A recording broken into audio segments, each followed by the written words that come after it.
Assalamualaikum warahmatullahi wabarakatuh. Pada pertemuan kali ini kita akan membahas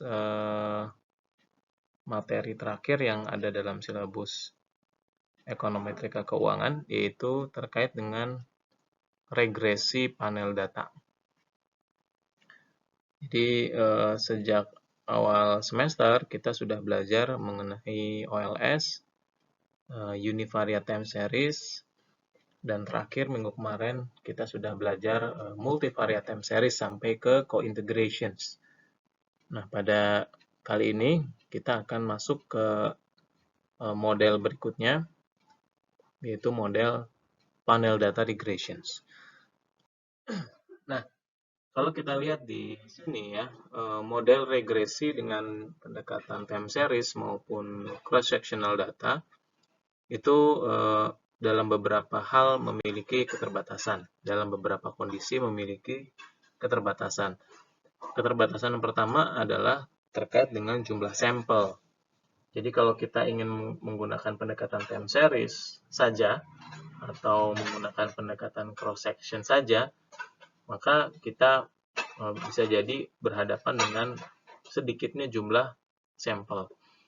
Kalau kita menggunakan time series model, maka seenggaknya kita harus memiliki data yang relatif cukup banyak untuk bisa menangkap dinamika time series yang ada, ya.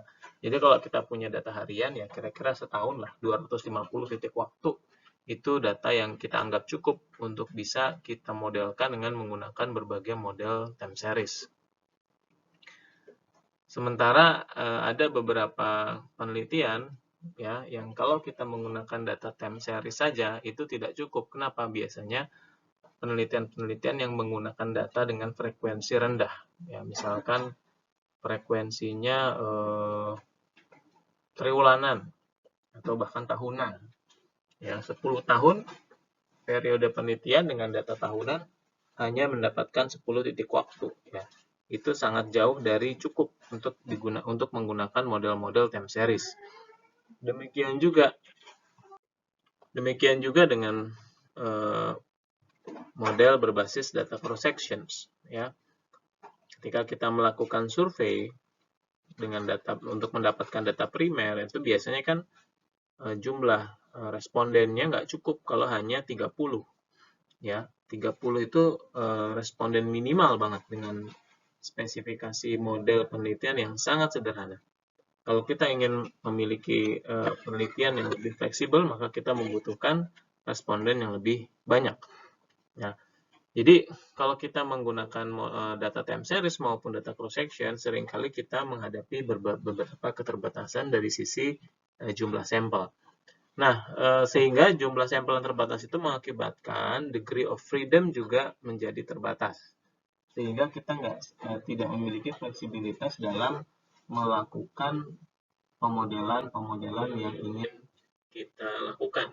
Misalkan kalau kita cuma punya 30 data, 30 observasi, tentu saja jumlah variabel independen yang bisa kita masukkan dalam persamaan regresi itu menjadi sangat terbatas.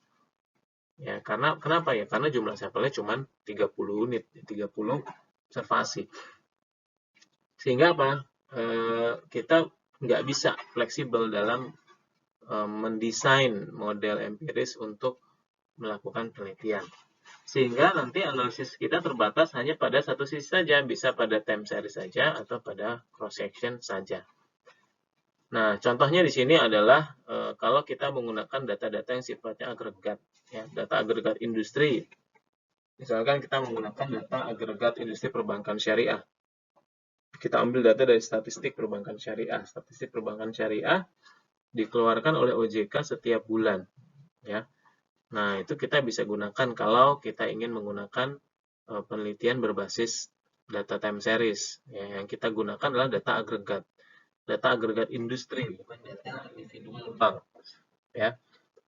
Nah, tapi agregasi data membuat kemungkinan adanya bias dalam melakukan estimasi dan analisis. Kenapa? Karena data-data agregat itu sedikit banyak meniadakan karakteristik individu yang ada pada data. Sehingga apa? Heterogeneity-nya menjadi hilang. Ya, keragaman karakteristik dari data individu di level firm, ya, firm level itu menjadi sangat berkurang. Nah, alternatif untuk mengatasi berbagai macam permasalahan tersebut adalah dengan menggunakan model panel, di mana dataset yang kita miliki itu memiliki dua komponen, yaitu komponen time series dan komponen cross sections. Sehingga kita punya jumlah data yang lebih banyak, jumlah sampel yang lebih banyak. Ya, dan yang paling penting adalah keragaman pada unsur time series maupun unsur cross section itu bisa terakomodir, sehingga kita bisa menangkap dinamisasi yang ada pada data, dan kemudian sampelnya pun diwakili oleh cross section yang mencukupi. Ya, maka seringkali disebut namanya model panelnya dengan longitudinal data. Jadi satu perusahaan, satu cross section, satu responden itu diamati behavior-nya dari waktu ke waktu, ya, secara teratur. Itu yang disebut dengan model panel. Nah, ada beberapa alasan yang bisa kita gunakan mengapa kita harus menggunakan model panel, ya, mengapa kita harus menggunakan panel data.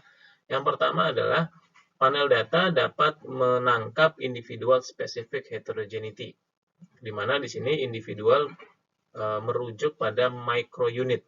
Nah, tadi yang saya bilang, ketimbang kita menggunakan data agregat, ya, data agregat industri perbankan syariah, kita bisa menggunakan data individual bank syariah, ya.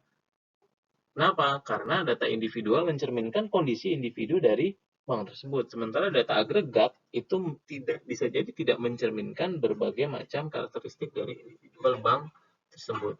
Sebagai contoh, misalkan kita ambil data NPF bank syariah, industri bank syariah, data agregat, katakanlah 2,5%. Ya. Tapi kalau kita lihat di individual bank, bisa jadi ada bank syariah pada periode yang sama itu memiliki NPF di atas angka agregat, ya, atau jauh lebih rendah dibandingkan angka agregat. Nah, heterogeneity itu nggak ketangkap kalau kita menggunakan data-data agregat. Sehingga ketika kita ingin menggunakan individual specific data, maka kita bisa menggunakan panel data. Ya, kenapa? Karena individual specific heterogeneity-nya itu bisa tercapture, ya, bisa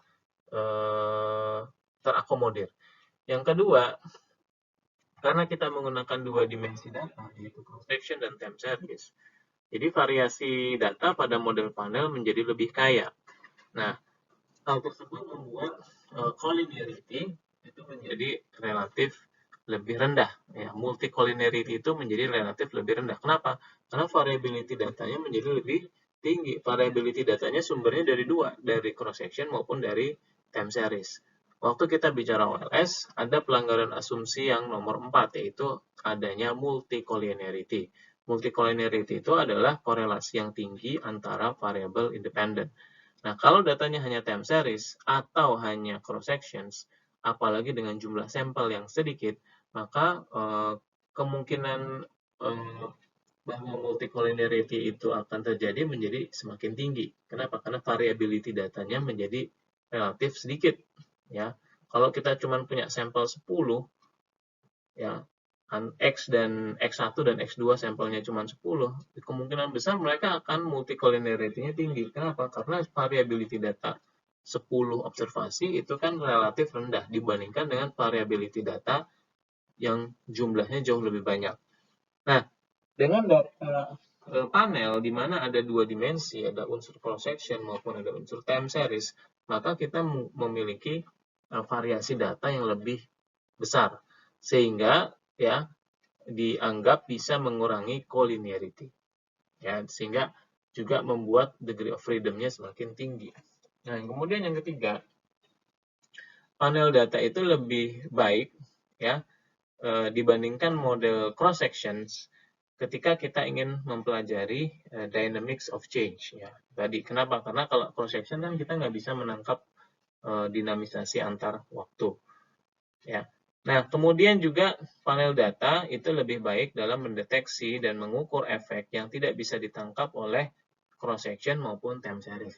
Ya, tadi dengan berbagai macam kekurangan yang ada pada model cross section maupun time series. Yang kelima, panel data memungkinkan kita untuk mempelajari berbagai macam kompleks behavior model, ya. Kompleks behavioral models. Kenapa? Karena yang namanya behavioral itu pasti merujuk pada firm level, ya. Dan karena dia merujuk pada firm level, kita menggunakan data yang sifatnya mikrounit, bukan data agregat. Ketika kita ingin mengamati behaviornya, maka kita membutuhkan dimensi time series, ya, dimensi time series pada setiap firm level tersebut. Maka panel data dianggap mampu untuk mempelajari kompleks behavioral models. Dan kemudian yang keenam, ya, tadi sudah saya bahas, meminimumkan aggregation bias, ya, karena kita menggunakan data agregat. Ini beberapa contoh ukuran model panel, beberapa contoh ukuran yang sering digunakan di beberapa penelitian dengan pendekatan model panel. Ya, kalau teman-teman lihat di berbagai macam artikel Islamic Finance, apalagi kalau membahas tentang bank, itu biasanya yang digunakan adalah pendekatan model panel, pendekatan panel data. Contohnya adalah kalau ingin mengukur struktur kompetisi, struktur industri, ya, atau tingkat kompetisi yang ada di perbankan, industri perbankan syariah, apakah dia monopolistic competition, apakah dia monopoli, apakah dia oligopoli, ataukah dia perfect competition, kita bisa menggunakan satu ukuran namanya Panzer-Roos age statistik, ya. Nah, itu kita pendekatannya bisa menggunakan model panel. Yang kedua, kalau kita ingin mengestimasi marginal cost, ya, marginal cost. Nah, mungkin balik lagi ke materi-materi tentang microeconomics, ya, di teori produksi ada kurva marginal cost. Ketika kita ingin mengestimasi berapa sih marginal cost dari sebuah perusahaan, nah itu kita bisa menggunakan panel data, pendekatannya panel data. Juga misalkan kita ingin mengukur efisiensi, ya. Nah, itu kita juga bisa menggunakan pendekatan panel data dan banyak lagi pendekatan-pendekatan model panel lainnya yang bisa kita gunakan untuk riset di Islamic. Nah, kita sekarang bicara mengenai struktur model panel, ya. Struktur model panel itu punya dua dimensi, yaitu dimensi time series maupun dimensi cross sections, ya. Di sini yang diilustrasikan matriksnya adalah matriks yang bersifat balance, di mana setiap cross sections memiliki komponen time series-nya secara lengkap. Jadi kalau misalkan saya punya 10 bank, 10 tahun, ya berarti data kita ada berapa? Ada 100, 10 kali 10, 100. Nah, setiap bank ya memiliki data yang lengkap dari tahun pertama sampai tahun ke-10. Jadi bank ke-1 sampai bank ke-10 tuh datanya lengkap. Nah, itu disebut sebagai balance. Disebut sebagai unbalance kalau ya datanya ada yang bolong. Misalkan di bank 1 ya, di tahun ke-1 sampai tahun ke-3 datanya nggak ada. Dia hanya punya data dari tahun ke-4 sampai tahun ke-10. Ya, nah itu berarti dia unbalanced. Nah, tentu saja ada perbedaan teknik estimasi ketika datanya strukturnya berbeda. Kalau balance itu gimana, kalau unbalance gimana. Cuma saya sangat merekomendasikan kalau kita ingin melakukan penelitian dengan struktur model panel, maka sebaiknya kita memiliki data yang sifatnya balance, ya, sifatnya balance. Apa untuk menghindari kerumitan-kerumitan yang tidak kita inginkan di langkah-langkah selanjutnya.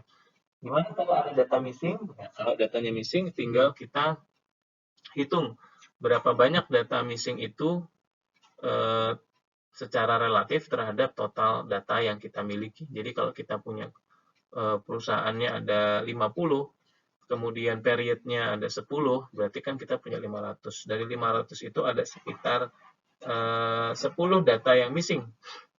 Ya, 10 data missing. Nah, itu kan porsinya terhadap 500 kan berarti 10 per 500, masih sangat kecil. Kita bisa menggunakan balance panel, di mana data-data yang missing ya kita biarkan aja missing. Ya, karena porsinya itu sangat sedikit, ya, sangat sedikit.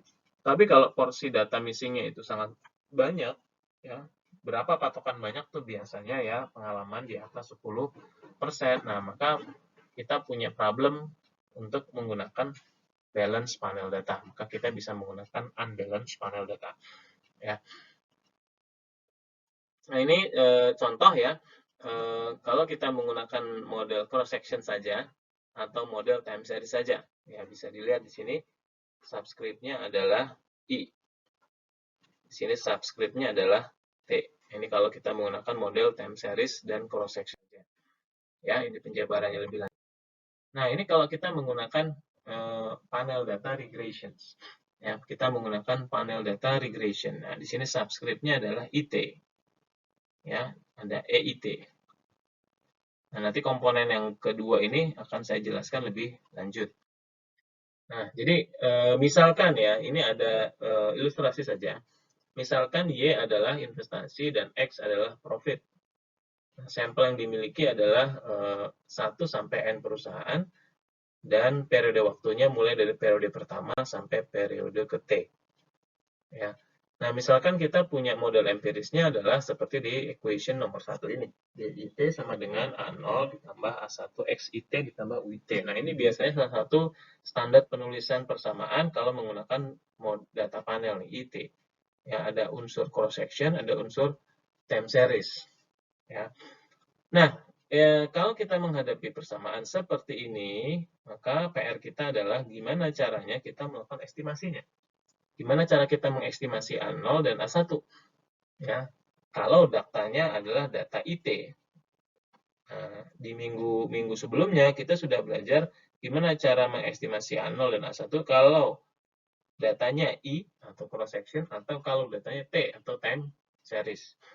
Nah, ternyata pada model panel kita harus mempertimbangkan karena IT ini bermakna kita punya dua dimensi data, dimensi I dan dimensi T, maka kita mau nggak mau harus mengakomodir keragaman, entah keragaman yang ada pada cross section-nya saja, atau pada time series-nya saja, atau dua-duanya. Ya. Nah, makanya model panel itu sangat bergantung pada asumsi yang kita gunakan terkait komponen intercept, A0, slope koefisiennya A1, atau error term, ya, errornya. Ya, bagaimana asumsi kita terhadap tiga komponen ini? Itulah cara kita melakukan estimasi data panel. Nah, ini ada beberapa pilihan estimasi yang mungkin saja bisa kita lakukan dalam melakukan estimasi panel data. Penjelasan lebih lengkap terkait dengan 5 hal ini itu bisa dibaca dengan sangat baik di bukunya Gujarati, Basic Econometrics. Ya. Nah, beberapa pilihan estimasi itu antara lain adalah yang pertama, mengasumsikan bahwa intercept dan slope, ya, A0 dan A1, kalau kita lihat slide sebelumnya, itu bernilai konstan untuk setiap waktu dan setiap entitas cross section. Ya. Nah, ini yang disebut sebagai least square atau ordinary least square biasa. Kenapa? Karena hanya ada satu equation, satu alpha, satu beta untuk seluruh cross section, untuk seluruh time series. Ya. Nah, beberapa peneliti menganggap nomor 1 ini sebenarnya bukan model panel, ini model least square, model cross sections. Ya. Kenapa? Karena keragaman pada data itu tidak diakomodir. Ya. Ya, one parameter for all cross section and time series. Sementara yang kedua, pada persamaan regresi, slope-nya konstan, ya, A1-nya itu konstan, tapi intercept-nya, A0-nya itu kita buat beda-beda. Menurut entitas cross-section atau menurut entitas time series. Jadi bisa dua nih. Ini kurang penjelasannya dikit di poin nomor 2. Jadi kita bisa buat model panel kita, slope-nya tetap konstan. Slope itu kan mencerminkan kemiringan garis. Kemiringan garisnya tetap konstan, tapi intercept-nya berbeda-beda. Ya, intercept antar perusahaan 1, perusahaan 2, perusahaan 3 berbeda-beda. Atau intercept pada periode pertama, periode kedua, periode ketiga itu berbeda-beda. Nah, nomor 2 ini sudah mampu mengakomodir heterogenitas yang ada pada cross section maupun time series. Nah, ini model panel yang sesungguhnya nih di sini. Ya, nomor 2. Nomor 1 tadi bukan model panel yang sesungguhnya. Kenapa? Karena tidak mengakomodir heterogeneity yang ada pada cross section maupun time series. Yang ketiga, bisa jadi koefisien slope-nya konstan, namun intercept-nya kita bedakan menurut waktu dan entitas. Jadi ada dua. Yang menurut waktu dan entitasnya beda-beda. Nah, ini agak lebih rumit dari nomor 2. Yang keempat, kita ingin seluruh koefisien, baik intercept maupun slope-nya berbeda-beda menurut entitas cross section, dan yang kelima menurut waktu dan entitas cross section. Jadi semakin rumit lagi modelnya. Kalau nomor 2 dan nomor 3 itu garis regresinya untuk setiap cross section, misalkan ya, kalau saya ingin menangkap keragamannya pada cross section, itu bisa jadi kemiringan garis setiap cross section itu sama. Yang berbeda yang berbeda adalah intercept-nya. Ya. Itu nomor 2 atau nomor 3. Kalau nomor 4 dan nomor 5 kemiringan garisnya beda, intercept-nya juga beda-beda. Ya, jadi ini lebih rumit lagi. Tapi semuanya sangat mungkin untuk kita lakukan, kita estimasi dengan menggunakan diffuse atau software statistik. Nah, ini contoh yang pertama. Ya, intercept dan slope-nya tidak berubah. Ya, jadi kita ambil garis regresi yang persamaan yang ini. Garis putus-putus. Padahal kalau kita lihat, ya, kemiringan garisnya berbeda dengan kemiringan garis yang ini, yang garis putus-putus. Misalkan perusahaan pertama, itu garisnya itu garis merah ini yang bawah. Perusahaan kedua, ketiga, dan keempat juga. Tapi karena kita langsung hantam dengan satu garis regresi, maka biasnya menjadi sangat tinggi. Ya, biasanya sangat tinggi. Kalau kita menggunakan teknik full regression ini, maka kita akan menghadapi bias estimasi yang sangat besar. Padahal yang sesungguhnya kita bisa tangkap keragaman yang ada pada setiap cross section ini dengan mengasumsikan bahwa kalau garis seperti ini kan yang merah 1 sampai merah 4, ini kan kemiringannya sama. Ya, berarti keragaman dari data panel seperti ini ada pada intercept-nya. Ya, jadi kita bisa pilihan nomor 2 atau nomor 3. Ya. Nah, ini tadi ya, full regression dengan OLS. Bagi beberapa peneliti, ini bukan model panel. Ya, ini model least square biasa. Ya, jadi kalau kita baca artikel, dia bilang, we use least square method to estimate the parameter of regressions. Nah, itu biasanya dia menggunakan teknik yang nomor 1 ini. Ya, teknik estimasi yang nomor 1. Kemudian yang kedua, solusi untuk mengatasi permasalahan pada model PLS adalah dengan menggunakan solusi pilihan yang kedua. Yaitu kita mengizinkan bahwa model yang kita punya itu punya intercept berbeda-beda. Baik antar cross section maupun antar time series. Ya. Nah, maka problem berikutnya adalah gimana cara kita membuat satu persamaan regresi tapi intercept-nya beda-beda antar cross section atau antar period. Nah, makanya kita kenal ada namanya fixed effect maupun random effect. Nah, inilah model panel yang sesungguhnya. Ya, jadi fixed effect dan random effect itu mengasumsikan bahwa cross section atau time series dari setiap komponen yang ada pada panel data itu beda-beda. Misalkan gini ya, saya ingin membuat model panel di mana ternyata setelah saya amati sampel saya itu banyak sekali heterogeneity-nya pada cross section-nya, tapi periodnya tidak terlalu berbeda. Maka saya ingin membedakan intercept antar cross section. Nah, ketika saya ingin membedakan intercept untuk setiap cross sections, ya, maka saya bisa punya dua pilihan. Ya, yang pertama saya mengestimasi intercept pada cross section itu dengan menggunakan fixed effect, atau yang kedua saya bisa menggunakan random effect. Ya, fixed atau random effect. Jadi fixed atau random effect itu sebenarnya dia tujuannya sama, cuman caranya berbeda. Ya, caranya berbeda. Nah, ini fixed effect estimation. Kita lihat di sini di persamaan nomor 2 berbeda dengan persamaan 1 tadi di slide sebelumnya. Di sini ada A0i. Ya. Yang komponen berikutnya tetap. Ini tetap tapi yang berbeda di komponen yang pertama A0i. Ini disebut sebagai one way fixed effect model, ya. A0i ini adalah intercept. Ya, jadi kita bisa bayangkan seperti yang ilustrasi di grafik yang sebelumnya. Ada 4 perusahaan, garisnya beda-beda, tapi kemiringan garisnya sama. Nah, kemiringan garisnya diwakili oleh A1 ini, slope-nya. Tapi intercept-nya itu diwakili dari A0. Setiap perusahaan punya intercept berbeda-beda. Di sini subscript-nya I, berarti dia keragamannya pada intercept. Nah, ini dalam beberapa penelitian sering disebut sebagai unobserved effect. Ya, unobserved effect. Jadi kita nggak tahu sebenarnya real heterogeneity yang ada pada cross section itu seberapa besar dan bagaimana perilakunya. Nah, cara kita mencoba mengcapture unobserved tadi adalah dengan menggunakan intercept yang berbeda-beda untuk setiap cross sections. Gimana cara kita melakukan estimasi model nomor 2 ini? Nah, kita menggunakan dummy variable ya, dummy atau binary variables ya. Makanya sering disebut model fixed effect estimation ini dengan least square dummy variable LSDV. Ya, least square dummy variable. Jadi kalau saya punya 10 perusahaan dalam sampel ya, saya punya 10 dummy variable di mana setiap variable dummy merepresentasikan setiap cross sections. Gitu ya. Jadi kalau saya punya persamaan nomor 2, variabel independennya relatif sederhana, satu aja, ya, saya punya 50 cross section, ya, 50 sampel dalam data saya, ya, maka nanti kalau menggunakan fixed effect estimation, menggunakan least square dummy variable, berarti saya menambahkan 50 dummy pada model, ya, untuk menangkap heterogeneity yang ada pada cross section. Ini disebut sebagai LSDV, least square dummy variables atau fixed effect estimation. Ya, kita bisa menggunakan estimasi secara manual, di mana kita melakukan least square regression, tapi di dalamnya kita menambahkan dummy variable. Ya. Nah, ini penjabaran lebih lanjut ya, one way individual effect. Nah, ini kalau saya ingin menangkap fixed effect-nya itu bukan pada cross section, pada time series.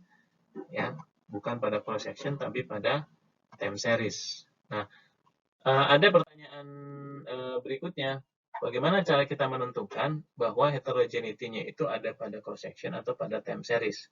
Nah, itu biasanya bergantung pada desain penelitian yang kita gunakan. Misalkan begini, kita sudah menggunakan contoh-contoh kasus begini. Saya ingin meneliti behavior dari bank syariah, entah itu profitabilitasnya, entah itu efisiensinya, entah itu indikator-indikator lainnya, ya, selama beberapa tahun terakhir, katakanlah selama 3 tahun terakhir, dengan periodisasinya bulanan. Ya. Nah, selama 3 tahun terakhir itu, ada banyak hal yang terjadi di industri perbankan syariah, termasuk kondisi terkininya yang beberapa bulan terakhir kita hadapi. Itu kondisi pandemik. Nah, karena saya sudah mengambil sampelnya hanya bank syariah saja, saya filter lagi hanya bank umum syariah saja, maka kemungkinan besar heterogeneity pada level cross sectionnya itu relatif rendah, ya, karena bank syariah itu mirip-mirip lah antara bank Mandiri Syariah, bank BNI Syariah, dan seterusnya mirip-mirip. Scale of economic of scale-nya mirip, ya. Tapi yang nggak mirip adalah periodenya, ya.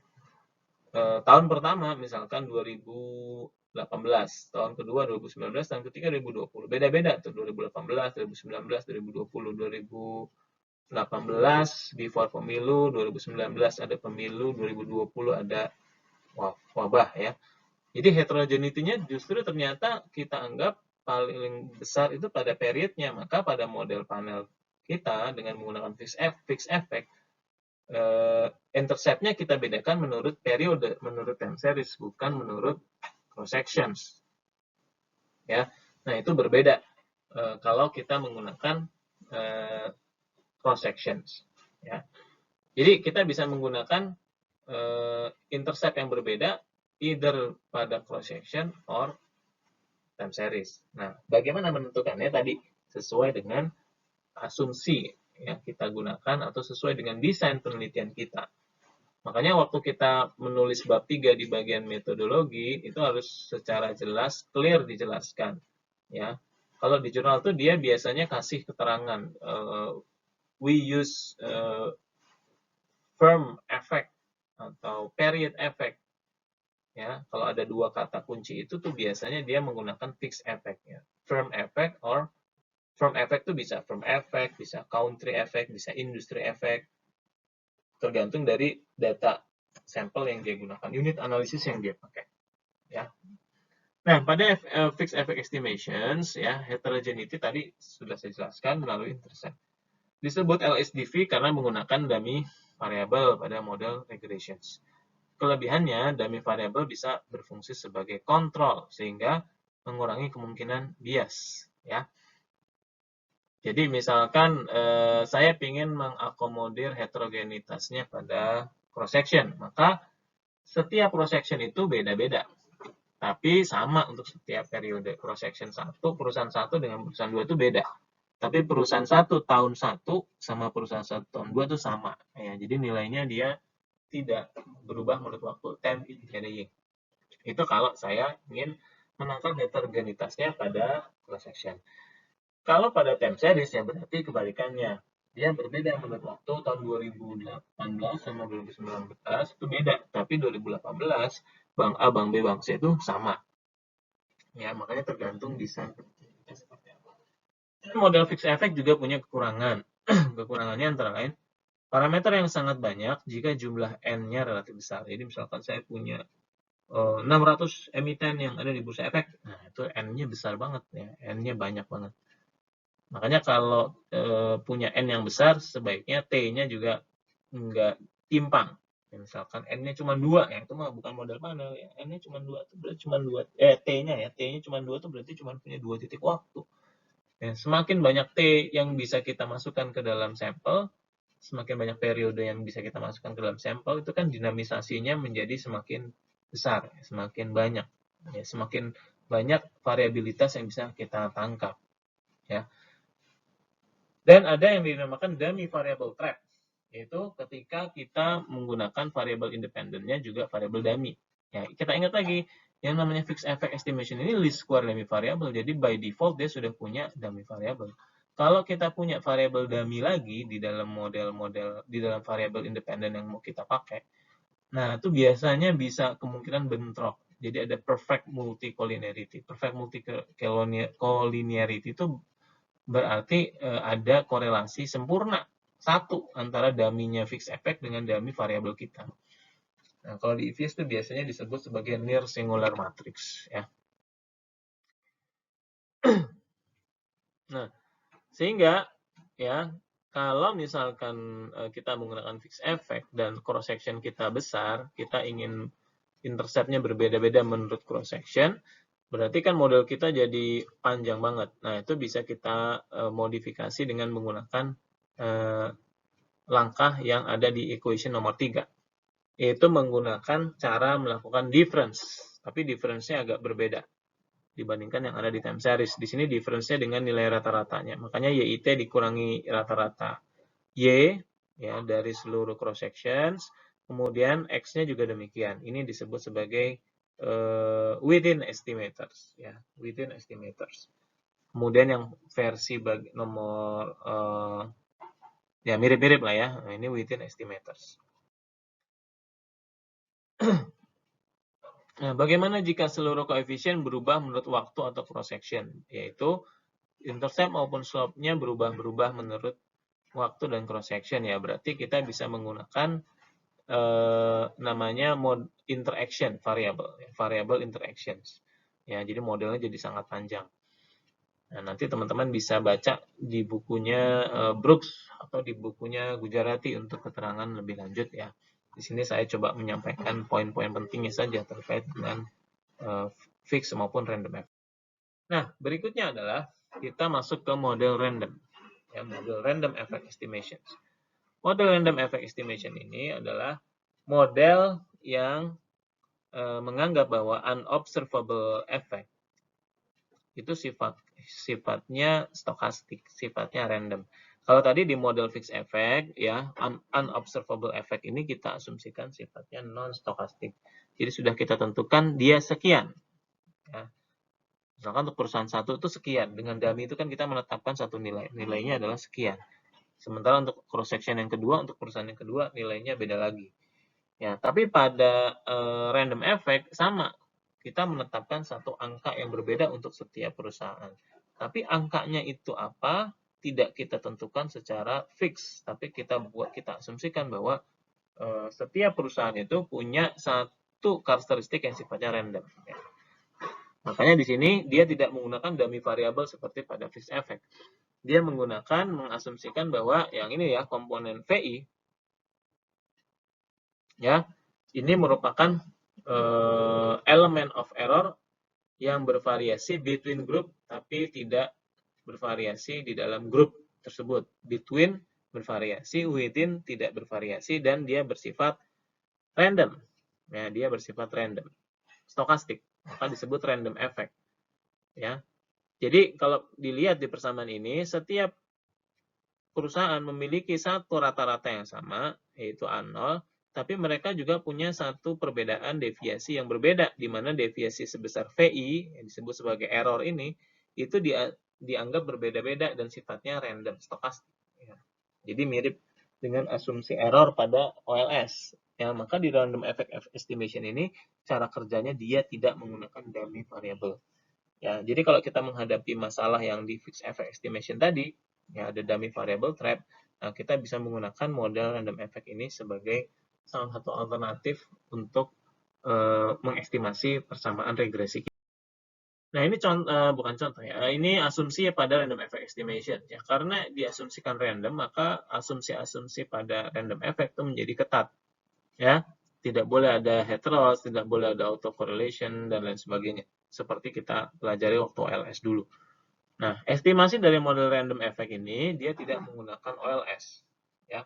Kenapa? Karena dianggap OLS tidak efisien. Yang dia gunakan adalah generalized least square. Ya. Generalized least square. Dia menggunakan estimasinya adalah GLS.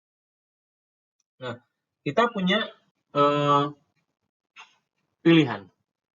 Ya, ketika kita menggunakan model panel, kita punya pilihan. Pilihannya adalah kita mau pakai fixed effect atau kita mau pakai random effect. Secara teknis, itu ada yang senang memilih fixed effect dan random effect ini dengan menggunakan uji statistik. Ya, sering dipakai itu uji Hausman. Ya, disebut sebagai Hausman test, uji Hausman. Ya. Apakah itu wajib kita lakukan, memilih fixed atau random berdasarkan uji Hausman? Ya, jawaban saya tidak wajib. Kita bisa menggunakan uji tersebut atau kita juga bisa menggunakan cara lain untuk menentukan kita mau pakai fixed effect atau mau pakai random effect. Ya. Nah, cara yang saya lebih sarankan adalah kita benar-benar kita lihat desain penelitian kita itu seperti apa. Ya, mulai dari cara kita mengambil sampel, kemudian kriteria yang kita gunakan waktu kita menetapkan sampel, asumsi atau desain penelitian yang kita buat, itulah yang kita gunakan untuk memilih mana random atau mana fixed effect yang mau kita pakai.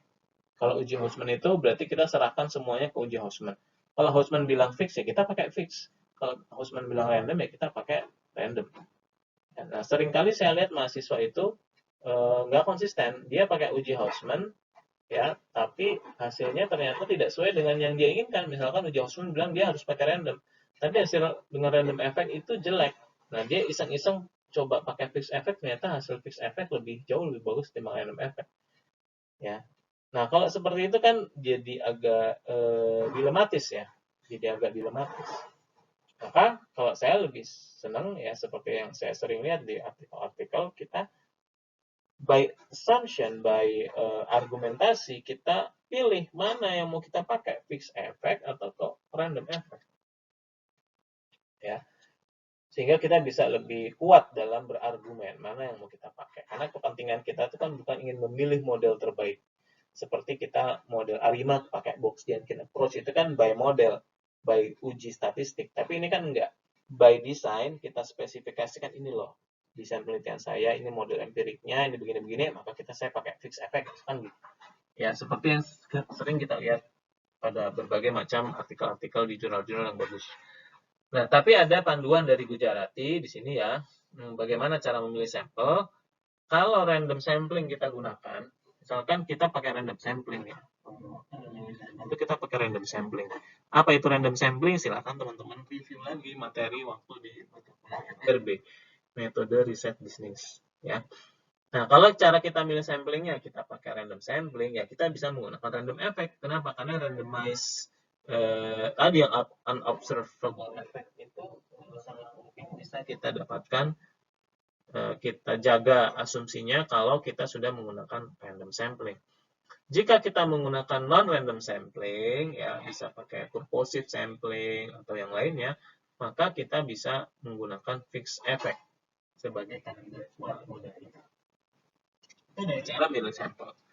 Yang kemudian yang kedua, kita coba bandingkan time period dan cross sectionnya. Ya, jika time periodnya itu lebih banyak ketimbang cross sectionnya, ya, maka mau random maupun fixed effect itu punya perbedaan yang relatif sedikit. Kenapa? Karena kalau kita tangkap heterogeneity-nya pada unsur cross sectionnya atau pada n-nya, nah dummy variabel yang harus masuk ke dalam model fixed effect itu tidak terlalu banyak, sehingga antara RE dan FE itu tidak banyak perbedaan signifikan.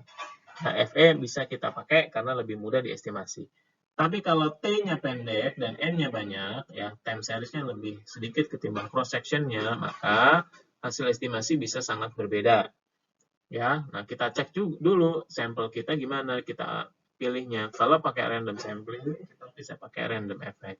Jika tidak, kita bisa menggunakan fixed effect, ya, fixed effect.